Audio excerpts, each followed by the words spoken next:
Michigan is currently at high risk of forest fires after very little rain at the end of last month. CBS News Detroit's Elle Myers has a breakdown of the fire safety warning from state officials.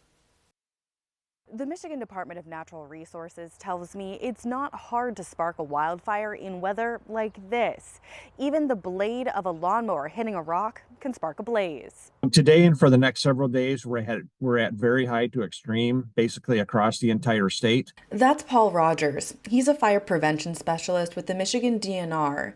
He tells me right now the weather is really to blame for this heightened risk. It's been quite a stretch here where we've received no rain, so the fuels of concern normally this time of year are the grasses and leaves, and so everything's becoming very dry. Rogers tells me 80% of fires that burn out of control every year are human caused. And of that percentage, the largest culprit are small burns. It's debris burning, meaning people open burning in their yards. When it starts to get this dry, we see chains being dragged, spark arresters on ATVs and motorcycles that aren't working correctly. Rogers tells me if you're headed out for camping, a campfire is still okay, but the DNR isn't issuing new burn permits until we see some rain. You should reach out to your local fire department or the DNR, depending on where you are, to see if it's safe to burn yard debris. The biggest thing we hear is that when we get on scene, they are like, we've never seen anything move that fast before.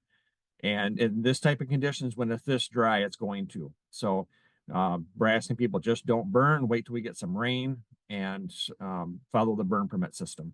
Now, Rogers tells me if you have a campfire, it's important you have a hose or at least a 5-gallon bucket of water at the ready. Now, when it's time to put out your campfire, you need to drown the fire and then use a shovel or other tool to stir the embers and drown it again to make sure it's completely out. For now, reporting in Ingham County, I'm Elle Myers, CBS News, Detroit.